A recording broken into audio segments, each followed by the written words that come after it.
Mungu wetu,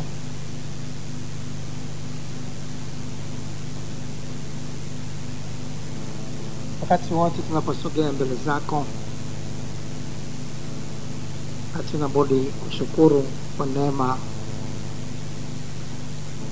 ambayo unakuwa umetupa, kwa sababu pasipo neema hiyo tusingeweza kuwa mbele zako tena. Ni kwa neema tu kwamba tunakuwepo nyumbani mwako tena leo kusikizishwa maneno yako, tukijua kwamba maneno yako ni uzima,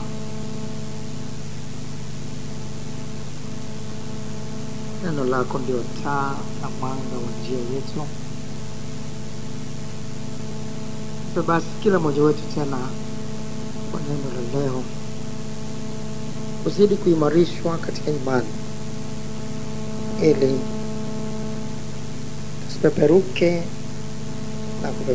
tusipeperushwe na kupeperuka kwa kila upepo wa elimu wa nyakati za mwisho, katika jina la Yesu. Karibu Roho Mtakatifu basi yatwae yaliyo ya Kristo na kutupasha habari. Asante Roho Mtakatifu kwa sababu umefanya hivyo na kuzidi, katika jina la Yesu. Amen.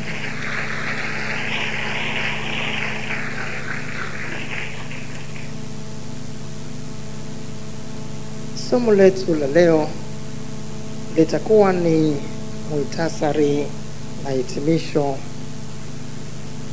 la somo letu la Jumapili iliyopita. Kwa wale ambao hawakuwepo Jumapili iliyopita, tulikuwa na somo refu lililokuwa lina kichwa miujiza kuwafuata na kuwaovateki waaminio. Hatuna muda wa kuyarudia tuliyojifunza, ambayo yalikuwa ni mambo mengi mno katika somo hilo, lakini yule ambaye hakuwepo katika somo hilo ana budi kuchukua muda wake mwenyewe na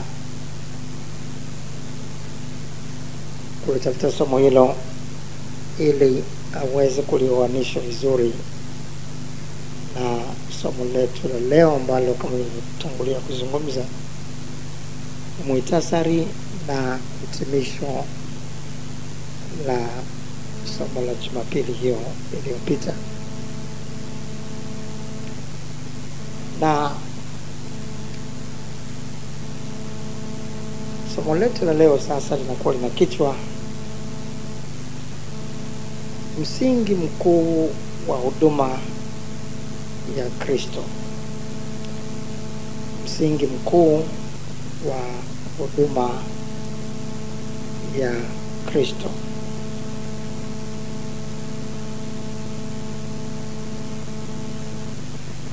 Hatuna budi kufahamu na kuzidi kujikumbusha kwamba sio mahali popote ambapo panatajwa kwamba ni kanisa la Wakristo, ni kanisa la Kikristo, basi tuseme hapo yuko Kristo, hapo kuna huduma ya Kristo. La hasha. Kama tulivyogusia nyakati za mwisho, Yesu Kristo alisema waziwazi kwamba watatokea makristo wa uongo. Watatokea makristo wa uongo.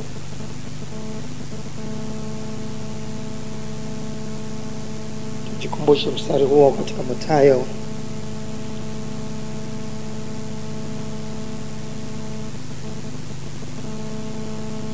sura ile 24 mstari ule wa 24. Wengi wetu tunakumbuka mistari iliyotangulia. Yesu alikuwa anazungumzia dalili za mwisho wa dunia. Na sasa nazungumza moja ya dalili hizo, kwamba kwa maana watatokea makristo wa uongo na manabii wa uongo, nao watatoa ishara kubwa na maajabu wapate kuwapoteza kama yamkini yake, kama ikiwezekana, hata walio wateule. Makristo wa uongo kwa miaka mingi iliyopita wamekuwa wakijitokeza makumi kwa makumi ya watu wanaojiita kwamba wao ndio Yesu aliyekuja mara pili duniani. Wao ndio Kristo aliyesema atarudi. Na mpaka hivi tunavyozungumza bado wako hao Wakristo wengi tu sehemu mbalimbali duniani wanaojiita hivyo kwamba wao ni Yesu Kristo. Kule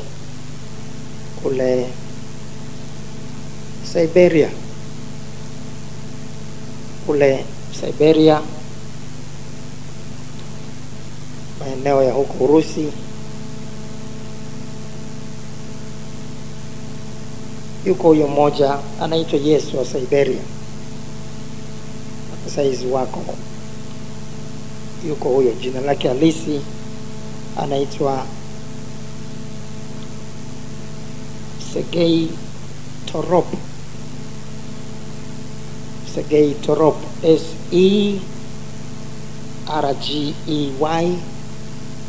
alafu Torop, TOROP. Huyu anajulikana hivyo kama Yesu wa Siberia. Naye amekuwa akifanya ishara na maajabu kadha wa kadha, lakini Mungu hayuko ndani ya huduma yake hata nukta. Kule Brazil vile hivi vitu tunavyozungumza, yuko vile Kristo wa Brazil. Huyo anajulikana, wanamuita INRI Kristo, INRI, alafu Kristo kwa lugha zao hizo za kwao CRISTO, INRI Kristo. Lakini jina lake halisi ni Alvaro Feiss, Alvaro ALVARO Feiss, THEISS. Huyu naye amefikia mahali kuvuta watu karibu 2000 ambao wanakaa chini ya mlima na kuweka kambi kabisa usiku na mchana kumwabudu huyu Kristo wa Brazil. Yeye naye hufanya ishara hizo ambazo hakuna Mungu ndani yake. Kule Australia vile hivi tunavyozungumza, yuko Kristo mwingine. Huyu naye anaitwa Alan John Miller, ALLAN John Miller.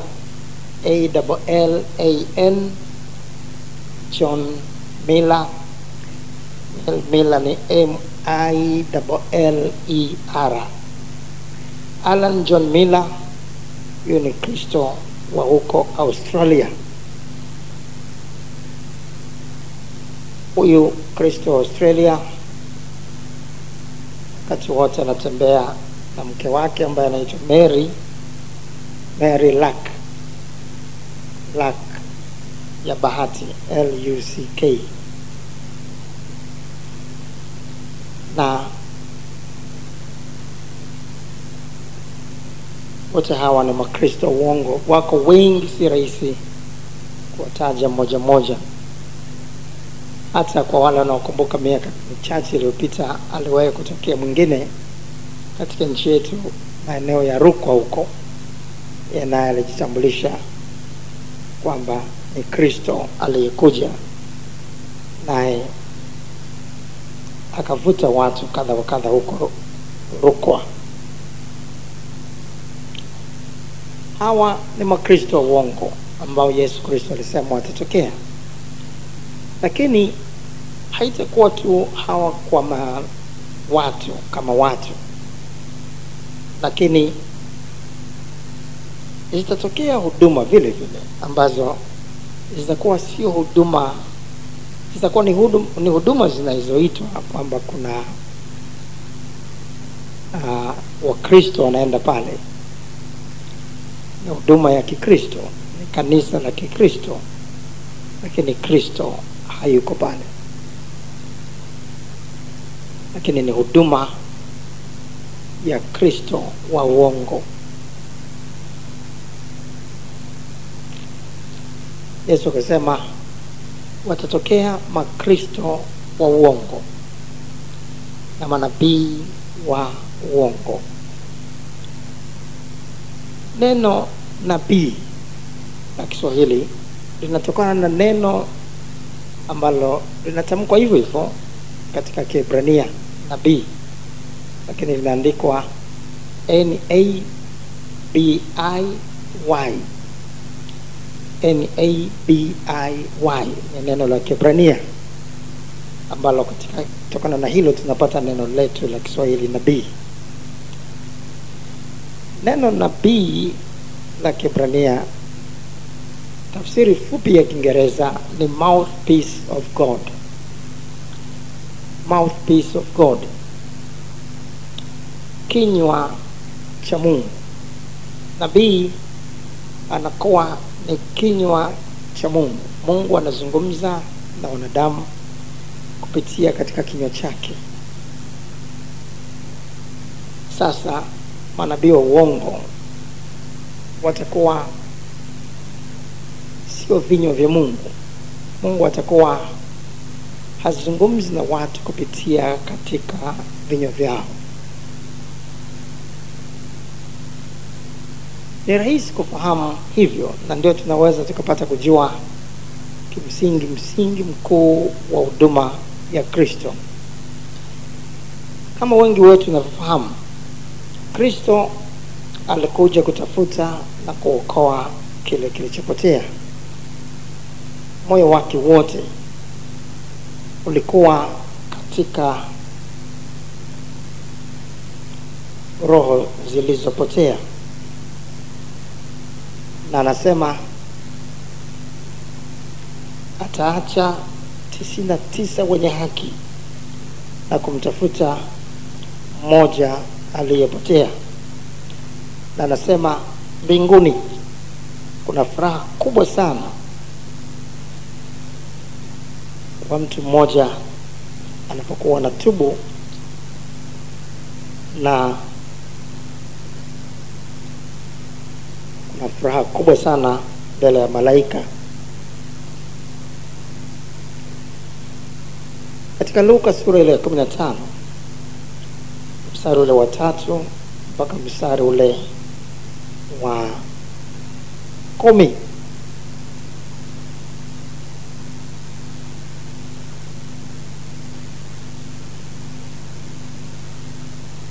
hapa ilikuwa baada ya Mafarisayo na waandishi kumwona anatumia muda mwingi kuzungumza na wenye dhambi.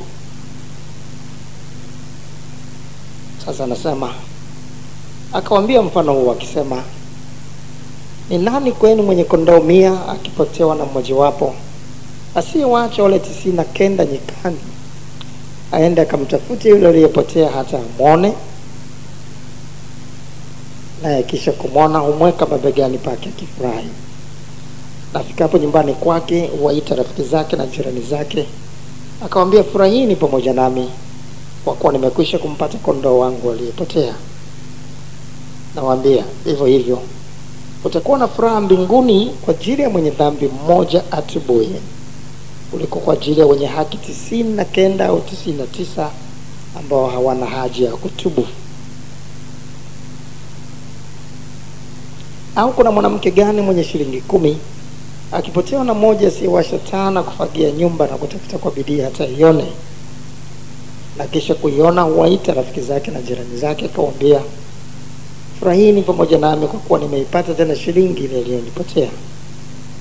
Nawaambia, vivyo hivyo kuna furaha mbele ya malaika wa Mungu kwa ajili ya mwenye dhambi mmoja atubuye.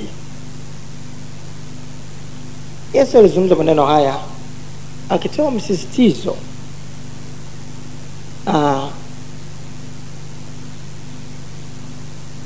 katika kuelezea kwamba hicho ndicho kilichomleta duniani, kutafuta wenye dhambi na kuhakikisha wanatubu. Na mmoja tu akitubu dhambi zake akamgeukia Kristo, basi kuna furaha kubwa sana mbele ya malaika kule mbinguni, na mawazo yake yote, moyo wake wote ulikuwa katika kuwaleta wenye dhambi kutubu. Hiyo ndio huduma ya Kristo, kubadilisha maisha, changing lives. Tunapozungumzia changing lives au kubadilisha maisha, hatuzungumzii mtu alikuwa anaumwa mwili sasa amepona, la hasha. Kubadilisha maisha nazungumzia vile Sauli alivyokuwa, ambaye anasema hapo kwanza alikuwa mtukanaji, ni jeuri na kadhalika, lakini alifanya hivyo, alitenda hayo kwa ujinga na kwa kutokuwa na imani. Lakini alipokutana na Yesu Kristo akabadilishwa maisha yake, akafikia mahali kusema, nimeishi kwenu kwa utakatifu, kwa haki, bila kulaumiwa. Huyo sasa tunasema amebadilishwa maisha. Kubadilishwa maisha ni kutoka katika uovu, ni kutoka katika kuishi maisha ya uovu na kubadilishwa na kuwa mtakatifu, na kuwa mtu ambaye anafanya mapenzi ya Mungu. Huduma ya Kristo ni rahisi kuifahamu kwa msingi huu mkuu. Hatutaifahamu huduma ya Kristo kwa miujiza, la hasha. Hatutaifahamu huduma ya Kristo kwa ishara na maajabu, la hasha. Tutaifahamu huduma ya Kristo kwa kuangalia, je, hapo kwenye huduma hiyo maisha ya watu yanabadilishwa? Wako watu ambao wanatubu dhambi zao na kubadilishwa maisha yao? Kwa sababu hilo ndio linafanya mbingu nzima ishangilie. Hilo ndio linafanya malaika wafurahi. Hilo ndio ambalo linamfanya Kristo kuzungumza kwamba yeyote ambaye maana yake atakuwa na huduma kama yake, moyo wake, mawazo yake yatawaza hata juu ya mtu mmoja kutubu, achilia mbali mamia au maelfu. Lakini hataona watu wengi wamekuja, alafu akawacha hivyo hivyo tu bila kuwaza ampate huyo mmoja aliyepotea. Mahali ambapo hakuna mawazo juu ya watu waliopotea katika uovu, katika dhambi,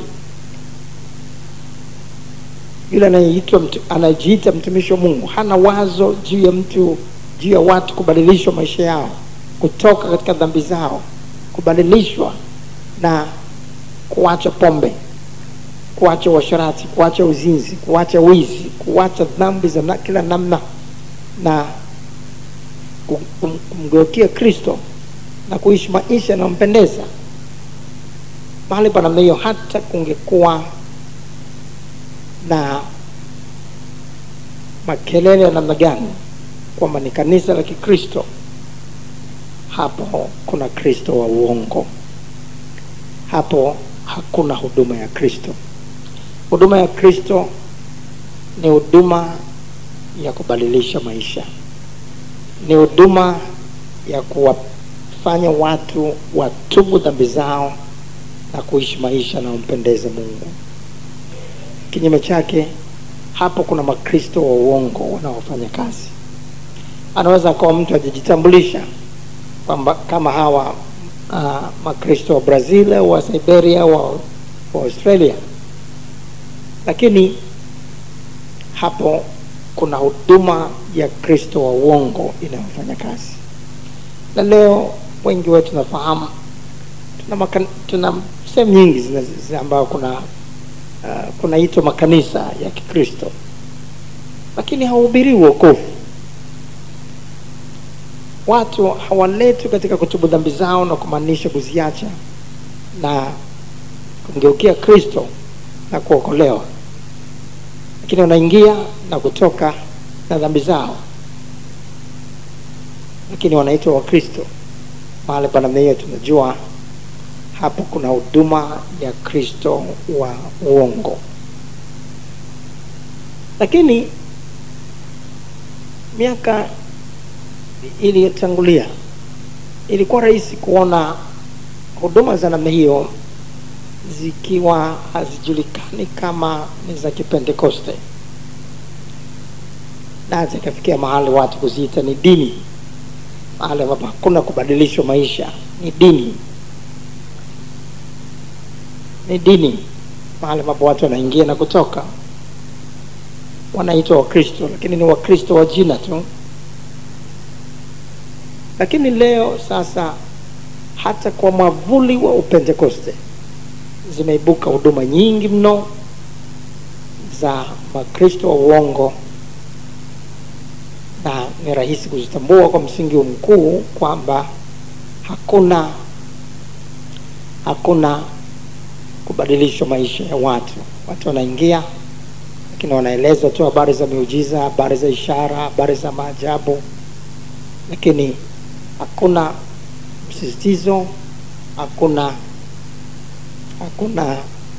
lolote linalozungumzwa juu ya dhambi zao, kwamba waziache na kutubu na kuishi maisha yanayompendeza Mungu. Ni muhimu kufahamu vizuri na kuzingatia kwamba Yesu Kristo, kama wengi wetu tunavyofahamu,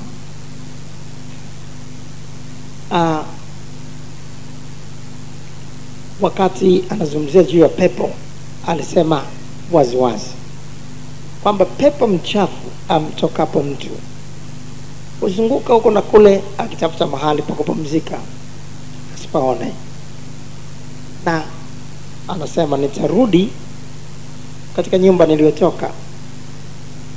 Akichungulia na kuiona ile nyumba imefagiwa na kupambwa, anakusanya wengine walio waovu zaidi mara 7 zaidi na kuingia mle. Alikuwa anamaanisha nini? Kwamba mtu yote kama tunatoa pepo kwake, lazima tumweleze kwamba kama hataki kuishi maisha yanayompendeza Mungu, lakini anapamba nyumba yake, anapamba maisha yake kwa uchafu, kwa sababu kimsingi pepo ni pepo wachafu. Kile wanachokiita wao mapambo yanayowapendeza, yanayowavutia ni uchafu. Ni kama wadudu wachafu, inzi. Wao kile kinachowavutia ambacho kama mapambo yanavyoweza kumvutia mtu, wao wanavutiwa na uchafu. Na vivyo hivyo nyumba iliyopambwa kwa uchafu ni mtu mwovu. Manake kama huduma inasema inatoa pepo, lakini hawaelezi watu juu ya dhambi, kutubu dhambi zao na kuziacha na kuishi maisha yanayompendeza Mungu, manake wanatoa pepo vipi sasa? Wanatoa pepo, alafu pepo wale wanarudi mara 7 zaidi ndani ya watu wale. Kwa manake eneo lile lote litakuwa ni la watu waliojawa na mapepo kwa wingi zaidi hata kabla ya kuja kwao pale. Kweli si kweli? Sasa hapo kuna Kristo? Hapa mna Kristo, ni nyumba ya mapepo. Manake mapepo hata kama walitoka, basi amerudi mara 7 zaidi. Katika Yohana 5 tunaona Yesu akizungumza na mtu yule ambaye alikuwa hawezi kwa miaka 38. Baada kupata muujiza, amesimama, amejitwika godoro lake, anaenda na furaha.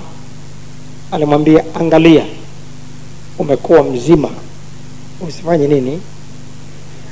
Usitende dhambi tena, lisije likakupata jambo lililo baya zaidi. Hapo ndio kuna huduma ya Kristo. Hata pale ambapo kutakuwa na miujiza inafanyika, lazima Yohana 5:14 itazingatiwa. Watu wataambiwa, umepokea muujiza, angalia, usitende dhambi tena, lisije likakupata jambo lililo baya zaidi. Kwa kuzingatia kwamba magonjwa na mateso yote, kimsingi chanzo cha yote haya nini? Dhambi. Kabla dhambi kuingia katika bustani ya Edeni, wakati wa Adamu na Hawa, haya yote hayakuwepo. Kwa hiyo mhubiri ambaye kweli ni huduma ya Kristo, hata kama atakuwa ombea watu kwa ajili ya miujiza, ishara na maajabu, lakini moyo wake wote utakuwa katika kuwafanya watu wasitende dhambi tena. Katika Marko sura ya 2 tunaona mtu amebebwa, hawezi, mpoza, amewekwa kwenye machela na wanatoboa dari ili kumtelemsha. Lakini Yesu akasema, mwanangu, umesamehewa dhambi zako. Kabla hata kumwombea, anazungumzia juu ya kusamehewa dhambi. Hiyo ndio ilikuwa huduma ya Yesu. Hiyo ndio ilikuwa huduma ya Kristo. Na hata walipokuwa nakuja wamefurahia miujiza, mikate, wakaja kwake Yesu akamwambia, mmenifuata kwa sababu mlikula mikate na kushiba. Hicho ndio kilichowafanya mnifuate. Kinakwambia, msikitendee kazi chakula kinachoharibika. Pale ambapo kuna huduma ya Kristo, lazima itazingatia kwamba chochote hiki, miujiza ya mwili, ni chakula tu kinachoharibika, ni chakula kisichodumu. Kwa sababu hata kama mtu angepona, hatimaye atakufa tu, na moyo au mkazo wote utakuwa katika kubadilisha maisha ya watu kuacha dhambi. Pale ambapo hakuna mkazo wa kubadilisha maisha ya watu na wao kuacha dhambi, lazima tujue waziwazi hapo kuna Kristo wa uongo anayefanya kazi. Na tumesema nabii Kiebrania ni mouthpiece of God, ni kinywa cha Mungu ambacho Mungu anakitumia kuyanena maneno yake. Sasa Mungu ni mtakatifu. Wakati wote anapozungumza, moyo wake huzungumza juu ya dhambi, huzungumza juu ya utakatifu, huzungumza juu ya watu kuacha maovu. Wakati wote tukiona Mungu anazungumza, Bwana majeshi asema katika maandiko, utaona tena na tena Mungu alikuwa anawaonya watu kumgeukia, anawaonya watu kutoka katika uovu wao, anawaonya watu kutoka katika njia zao mbaya na kumrudia.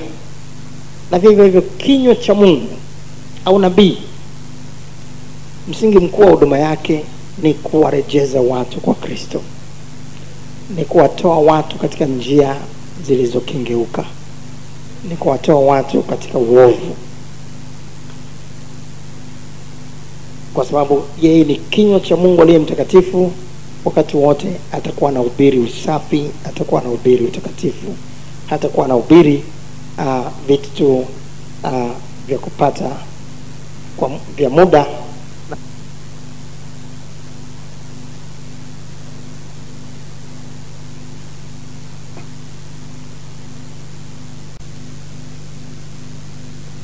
Tukiwa tumefahamu hayo, hatuna budi vile vile kufahamu kwamba hiki ambacho kimeibuka kwa nguvu sana kila mahali, watu wakijiita manabii alafu wakitabiri juu ya mambo yajayo, au wakizungumza wakiita watu labda na kusema kwamba wewe katika familia ya kwako wewe ni mtoto wa pili kwa wazazi wako. Wazazi wako wame katika familia ya kwenu mmezaliwa watoto 7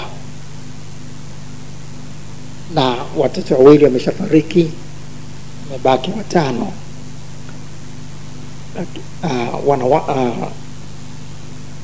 Wanawake 3 na wanaume 2. Na baada ya masomo yako ulipata kazi nzuri sana, lakini hatimaye ile kazi ikapotea au kafukuzwa kazi katika mazingira tu ya kutatanisha.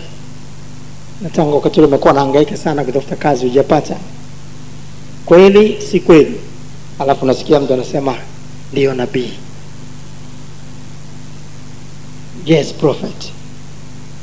Na watu wakisikia vitu vya namna hiyo, watu ambao hawajui maandiko, wanaona hapo kuna Mungu. Ndugu zangu, lazima tuelewe kwamba wale waliokwenda kwa waganga wa kienyeji, wapiga bao, wapiga ramli, ukifika kwa mganga anaweza kukwambia kalia tu kigoda, kalia hicho kiti, alafu akaanza kukwambia mambo yako. Anambia wewe hata usinieleze, akaanza kueleza mambo yake. Anachezesha vibuyu vyake, anaangalia vitu vyake vya kishetani, alafu anaanza kukwambia umetoka mahali fulani, ulikuwa na fulani, nyumbani kwako uko hivi, na anaweza kukwambia kila kitu kabisa, ukawa unashangaa amejuaje. Waliokwenda kwa waganga hajaona hayo kwa waganga? Wangapi wameona hayo? Hebu simama kabisa, upunge mkono wako juu. Kwa waganga wanakueleza vitu mpaka unashangaa maisha yako, ndugu zako, mikono hiyo unaiona. Sasa wao unafikiri mahali popote tu wanazungumza hivyo kuna Mungu? Sio kweli. Waganga wanatumia pepo wanaoitwa pepo wa utambuzi. Pepo wa utambuzi, Kiingereza tunatumia neno familiar spirits. Familiar spirits. Wanaitwa familiar kwa sababu kimsingi shetani yeye alikuwepo kabla ya sisi kuzaliwa. Tumezaliwa, shetani yupo, mapepo yapo. Kwa hiyo hakuna ajabu kwamba shetani anajua familia yako, kwamba mko 5, mko 7, 2 wamefariki, ulikuwa umepoteza kazi hivi. Shetani anajua, alikuwepo kabla yako, anajua. Ndio maana anaitwa familiar spirits. They are familiar with you, they are familiar with your life. Wanafahamu maisha yako kwa sababu wakati unaishi nao wapo. Na kupitia kwa pepo hawa sasa wanaoita pepo wa utambuzi, unaweza kaambiwa. Watu walikuwa nakwenda kwa pepo wa utambuzi, wanauliza. Pepo wa utambuzi wanaweza kufanya kazi vile vile ya kubashiri. Kuna tofauti kati ya kutoa unabii na kubashiri. Kazi za kishetani zinabashiri, zinatoa ubashiri, na ubashiri unaambatana na kazi za pepo tu, kazi za pepo wa utambuzi. Na hizi zilikuwa ni kinyume kabisa na machukizo mbele za Mungu nyakati zote za Biblia.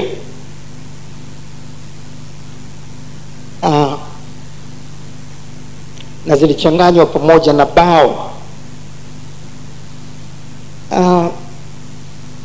Angalia Mambo ya Nyakati wa Pili sura 33 mstari wa 6. Mambo ya Nyakati wa Pili 33 mstari wa 6. Mambo ya Nyakati wa Pili 33 mstari wa 6 tunasoma tena.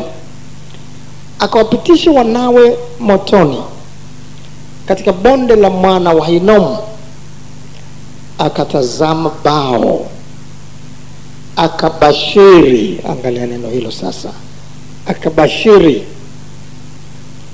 kuzungumza mambo ya itatokea hivi, itatokea hivi, itatokea hivi. Kwa uganga, kwa kishetani kuna kitu kinachoitwa kubashiri. Akatazama bao, akabashiri, akafanya uganga, akajishughulisha na hao wenye nini? Wenye nini? Wenye pepo wa utambuzi.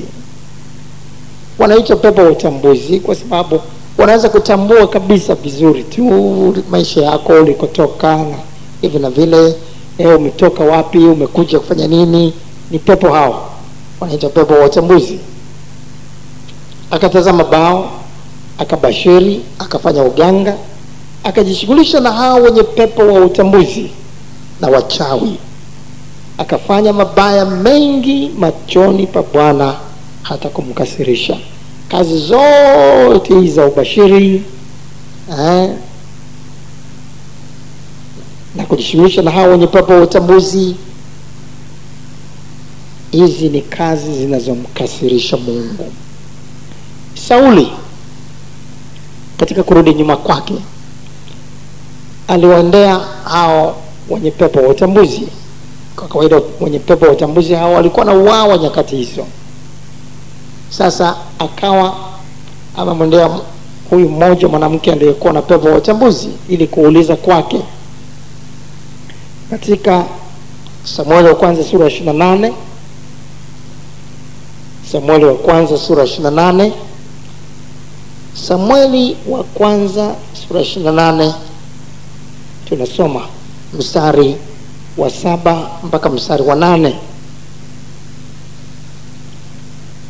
Samueli wa kwanza 28 7 mpaka 8. Ndipo Sauli akawaambia watumishi wake, nitafutieni mwanamke mwenye pepo wa utambuzi. Ndio hao tunazungumza habari zao. Ndipo Sauli akawaambia watumishi wake, nitafutieni mwanamke mwenye pepo wa utambuzi, nipate kumwendea na kuuliza kwake. Watumishi wake wakamwambia, tazama, yuko mwanamke mwenye pepo wa utambuzi huko Endori. Basi Sauli akajigeuza na kuvaa mavazi mengine. Anajigeuza, anavaa mavazi mengine ili asionekane, asijulikane kwa watu ndio yule mfalme, ndio yule. Ni amerudi nyuma, anaenda kwa watu wenye pepo wa utambuzi, kwa wapiga bao, wapiga ramli, wachawi. Basi Sauli akajigeuza na kuvaa mavazi mengine, kisha kaenda yeye na watu wawili pamoja naye. Akamfikiria yule mwanamke usiku, akasema, tafadhali unibashirie kwa utambuzi. Sema maneno hayo, tafadhali unibashirie kwa utambuzi. Ndio. Kwa hiyo kuna kubashiri kwa kutumia nini? Pepo wa utambuzi. Unibashirie kwa utambuzi. Ni kazi za kiganga, ni kazi za kishetani. Hakuna Mungu ndani ya kazi hizo, hakuna Kristo ndani ya kazi hizo. Sio tu kwa sababu unasikia wewe amesema hivi, amesema hivi. Ni kweli kabisa alivyosema, wala sijamwambia, wala sijui. Ndio pepo wa utambuzi wanafanya kazi hizo hizo. Sauli alikwenda hapo, lakini utaona jambo hilo lilimkasirisha Mungu, likamfanya Sauli kuuawa. Alikufa kwa sababu hakwenda kuuliza kwa Bwana, alikwenda kuuliza kwa wenye pepo wa utambuzi. Angalia Biblia yako sasa katika Mambo ya Nyakati wa kwanza sura ya 10. Mambo ya Nyakati wa kwanza sura ya 10 mstari wa 13 mpaka 14. Mambo ya Nyakati wa kwanza 10 mstari wa 13 mpaka 14.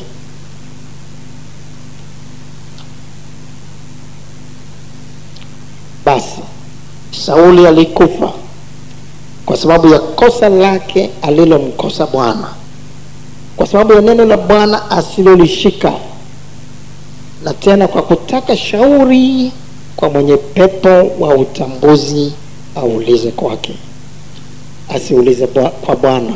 Kwa hiyo akamuua, na ufalme akamgeuzia Daudi mwana wa Yese. Kwenda katika huduma za namna hiyo na kubashiriwa na kuhudumiwa na hawa wenye pepo wa utambuzi kunaweza kukafupisha maisha yako, kunaweza kukakupa madhara makubwa sana katika maisha yako kuliko unavyoweza kufikiria. Hapa hakuna Mungu. Kufanya hivyo ni kumkasirisha Mungu katika maisha yako, na haileti baraka zozote, inakaribisha hasira ya Mungu.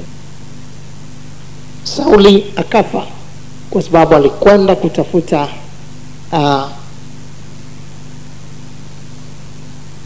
kutafuta msaada, alikwenda kuuliza kwa mwanamke mwenye pepo wa utambuzi. Unaweza kuona kuna jambo jingine ambalo tunatakiwa kulifahamu. Huduma za namna hii ambazo zimeibuka kama za TB Joshua, ambazo mtu anabashiri mabaya yataenda kutokea, baya lile litatokea, baya lile litaenda kutokea kule, baya lile litaenda kutokea. Ni muhimu kuelewa kwamba haya mambo yanatokeaje. Alibashiri na kweli ikatokea. Alibashiri fulani akafa na akafa. Hawa ni pepo, ndugu zangu. Kazi ya shetani ni muuaji, kazi yake ni kuharibu, kazi yake ni kuiba. Anachokifanya katika ubashiri wa namna hii ni kitu rahisi sana. Kimsingi kile alichokusudia kwenda kukifanya anakitangaza kabla, halafu anaenda kukifanya mwenyewe. Pepo wale ndio wanaotangaza kwamba kitaenda kutokea kitu fulani fulani fulani fulani, halafu wenyewe ndio wanaenda kukifanya. Hawa waharibifu, wauaji, wezi ndio wanaenda kukifanya.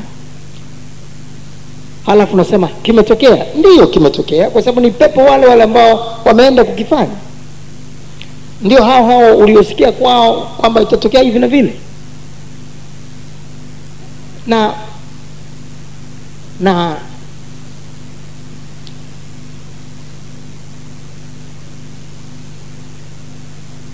kilichoko tu ni kwamba ingawa pepo wanaweza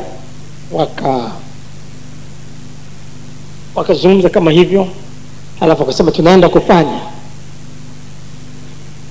Sasa Mungu huweze kuingilia kati na yale mengine waliokusudia kuyafanya yasitimie, wakashindwa kuyatimiza. Tunakumbuka shetani alikusudia kufanya mambo kadha wa kadha kwa Ayubu, lakini hakuweza. Akasema tumekuja kila mahali hapa, tumejaribu kuingia hapa, tumeshindwa. Sababu wamemzingira kwa ukigo. Hatuwezi, hebu ondoa ukigo alafu tuingie. Kwa hiyo shetani ana mipaka vile vile. Kwa hiyo anaweza kuyakusudia kufanya haya na yale, lakini akazuiwa kuyafanya. Alafu ndio maana katika ubashiri wa namna hiyo unaweza kukuta hili halijatokea, hili halijatokea, hili halijatokea, hili halijatokea. Lakini ni mlolongo wa kazi tu za kuzimu, ni kazi tu za shetani. Kunakuwa pale ambapo unaona hakuna huduma hiyo haibadilishi maisha ya watu, haiwaleti watu katika toba, haina mkazo na msisitizo katika usafi na utakatifu. Unajua chochote kinachozingira huduma ya namna hiyo ni huduma ya Kristo wa uongo. Hakuna Mungu mahali pale.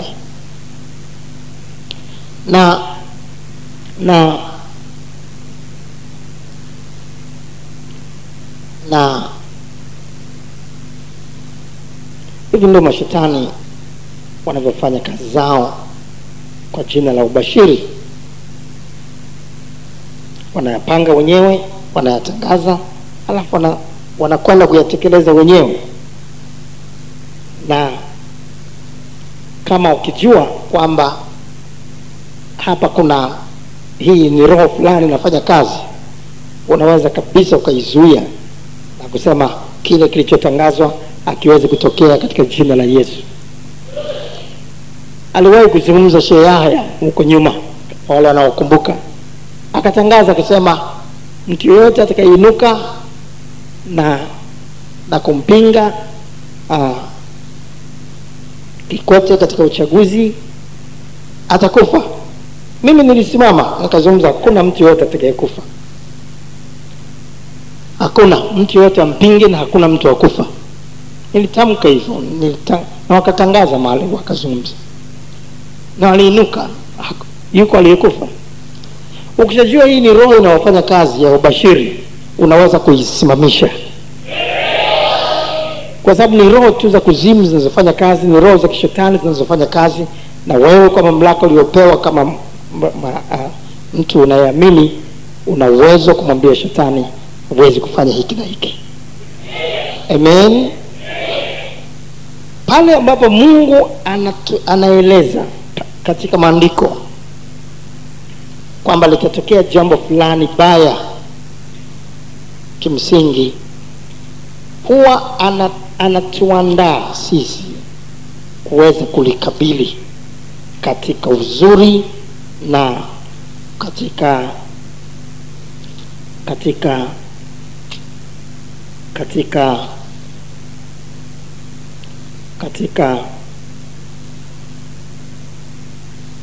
kupita katika hilo bila madhara. Kwa mfano, katika Matendo ya Mitume sura 11, Matendo ya Mitume 11 mstari ule wa 27 mpaka 20 mpaka mstari wa 30, Matendo 11:27 mpaka 30, tunaona kilichotokea hapa. Matendo 11:27 mpaka 30. Siku hizo manabii waliteremka kutoka Yerusalemu hata Antiokia, na tulipokusanyika akasimama mmoja wao jina lake Agabo, akaonyesha kwa uweza wa Roho Mtakatifu kwamba njaa kubwa itakuja karibu katika dunia nzima, nayo ikatukia katika siku za Klaudio. Hapa kuna ni mtu anaonyeshwa sasa na anaeleza juu ya tatizo litakalotokea mbele, na hapa anaeleza njaa kubwa itakuja karibu katika dunia nzima. Sasa baada ya kufahamu hivi, watu wanajipanga kukabili madhara yale ambayo yangekusudiwa kutokea. Na wale wanafunzi, kila mtu kwa kadiri alivyofanikiwa, wakaazimu kupeleka msaada kwa ndugu zao waliokaa Uyahudi. Wakafanya hivyo, wakawapelekea wazee kwa mikono ya Barnaba na Sauli. Unaweza kuona wakakusanya kila kitu, wakakusanya chakula, wakakusanya kila kinachohitajika kwa ajili ya kukabiliana na njaa itakayotokea.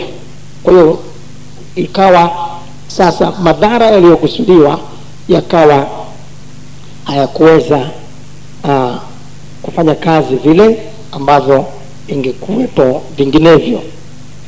Wakati wa Yusufu tunakumbuka vile vile kwamba itatokea njaa, itatokea shibe ya miaka 7, na itatokea njaa ya miaka 7. Sasa kilichotokea katika shibe ile ya miaka 7, watakusanya chakula kwa wingi sana, na ndio chakula hicho kikafanya kazi kukabiliana na wakati ule wa njaa ile ambayo ingekuja. Kwa hiyo kwa maana nyingine, pale ambapo linazungumzwa kwamba kuna jambo fulani linakwenda kutokea, kuna jambo fulani linakwenda kutokea, lile jambo litakuwa litakuwa lina lengo kwamba watu wajiandae kukabiliana na lile, ili madhara yale yaliyokusudiwa yasiweze kuwa vile ambavyo yangekuwa vinginevyo. Na sasa unaposikia mtu kama hivyo anasema anabashiri itatokea hili au lile, alafu anawaambia watu pray, omba, alafu watu wanaomba, alafu lile tukio linatokea, alafu wanafurahia na kutangaza kwamba ndio inaonyesha kwamba huduma ni ya kipekee sana. Unaona alibashiri hivi, limetokea. Sasa walikuwa naomba nini? Na ile maombi yao ilikuwa ni ya nini? Kama furaha kwenu ndio hiyo kwamba limetokea, na ndilo hilo mnarudia tena na tena, ili kuonyesha kwamba kama alivyosema ndivyo ilivyokuwa, hapo unajua kuna shida kubwa. Kuna shida kubwa. Ndugu zangu, tunabudi kufahamu waziwazi kwamba miujiza kimsingi ni chakula cha watoto. Ni chakula cha watoto. Katika Mathayo 15 mstari wa 21 mpaka 28.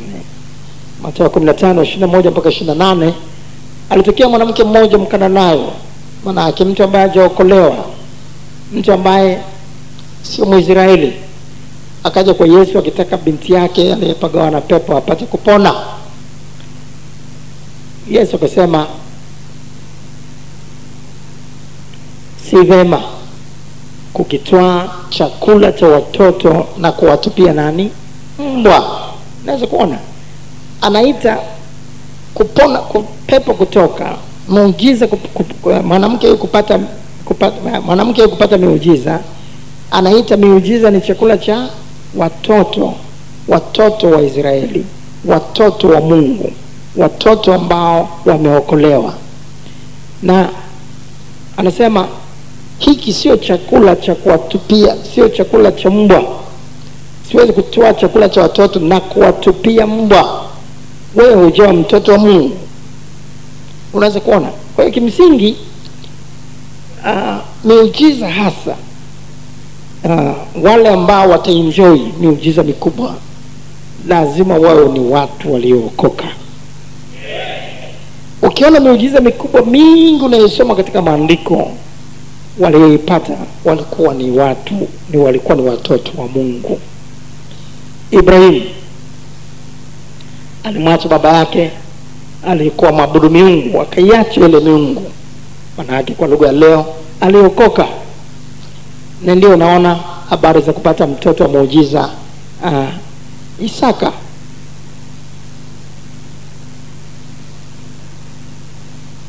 Ibrahim anaitwa baba wa imani. Aliacha miungu ya baba yake na akaifuata njia iliyompendeza Mungu. Na ndio huyo akapata muujiza huo wa mtoto Isaka. Meshaki, Shadraka na Abednego waliotupa kwenye moto, kwenye tanuru la moto. Wao walikuwa hawako tayari kuabudu sanamu, walikuwa ni watoto wa Mungu wa nyakati hizo. Na miujiza iliwafuata tu kimsingi. Walisema kabla ya kutupwa, ikiwa Bwana anatuokoa katika hili sawa, kama sivyo haijalishi. Lakini kwa namna yote hatuko tayari kuabudu sanamu iliyosimamishwa na Nebukadneza, si ndio? Walikwenda kwenye ile moto bila kujali kama wataokoka sawa, kama moto utawateketeza potelea mbali, lakini hakuna wa kuabudu sanamu. Lakini walipoingia kwenye moto, miujiza ikawafuata. Hivyo Daniel, yeye alikuwa mtoto wa Mungu, alikuwa anaomba asubuhi, anaomba mchana, anaomba jioni. Hata ilipotolewa amri ya kupiga marufuku maombi, hakuwa tayari kuacha maombi. Alikuwa mtoto wa Mungu, si ndio? akatupwa kwenye pango la simba. Alipotupwa katika pango la simba, vile vile naye malaika wakaja wakamtoa katika lile pango la simba, wakafunga vile vinywa vya simba wasimdhuru. Alikuwa ni mtoto wa Mungu ambaye Bwana amempigania na kumpa muujiza huo. Na ungeweza kuona na kwenda na kuhesabu hivyo, watu waliopata miujiza mikubwa walikuwa ni watoto wa Mungu namna hiyo. Petro, ikiwa ni wewe njoo Bwana, niamuru nije kwako juu ya maji. Petro anatembea juu ya maji. Ni mtoto wa Mungu, sio mtoto wa Mungu? Mtoto wa Mungu. Na Lazaro aliyefufuka baada ya siku 3 kaburini, na baada ya siku 4 kaburini, maandiko yanasema yeye naye alikuwa ni mwanafunzi ambaye Yesu alimpenda, si ndio? Yeye naye alikuwa mtoto wa Mungu. Kwa hiyo utaona kimsingi hiki ni chakula cha watoto wa Mungu, na pale ambapo watu hawajua watoto wa Mungu, lazima pale ambapo utawahudumia wale watu wapate miujiza kabla, lazima mwisho wake uwe umekuwa mzima, usitende dhambi lisije likakupata jambo lilobaya zaidi. Kinyume chake utaanza kumwambia juu ya msamaha wa dhambi, alafu ndio utakuja kufanya maombezi na kumfanya mtu ainuke kama katika Marko sura ile ya 2. Lakini kwa namna yote ile lazima kuwe na habari ya toba. Lakini huduma nyingi leo zinazoonekana kwenye television ni entertainment industry, ni vitu vya kuburudisha. Yuko na sasa ni kila kona. Yuko mtu mchungaji mwenye kanisa kubwa kuliko makanisa yote kule Marekani, anaitwa Joel Osteen. Ukiangalia vipindi vyake vya television ni burudiko tu, ni burudisha watu tu, ni burudisha wanaingia na kutoka. Kule Marekani watu wanaingia wanavuta sigara, wanaingia wanakunywa mapombe, wanaingia wanatoka, ni maisha tu ya uzinzi, uasherati, lakini wamejazana kwamba ni umati wa watu uko pale. Hapo kuna Kristo uongo. Kristo huyu wa Biblia anabadilisha maisha. Na kwamba huduma ni ya Marekani, huduma ni ya wapi, msingi wake lazima uwe huo. Amen. Ni tutafute usafi, tutafute utakatifu. Kama tulivyojifunza, tuache kukimbizana tuna miujiza, na namna hiyo ni rahisi kuingia katika shimo. Na kwa sababu roho hizi zinatajwa ni roho zidanganyazo, ni roho kabili. Ukiingia sehemu za namna hiyo zitakuvaa, zitakuambukiza. Na wengi wanaingia humo kwa sababu ni roho zidanganyazo, wanaingia na wanatoka ni vigumu hata kuambia. Ukijaribu kueleza hawaelewi. Unaweza kutamani kuwasaidia, hawasaidiki. Ni roho. Ile roho ikishamvaa mtu imemvaa. Huo ndio Ukristo. Kinyume chake, nyakati za mwisho utapeperushwa kama karatasi kila kona, na mwisho wake utakufa kama Sauli katika dhambi zako. Mwenye masikio na asikie. Pale ulipo simama juu.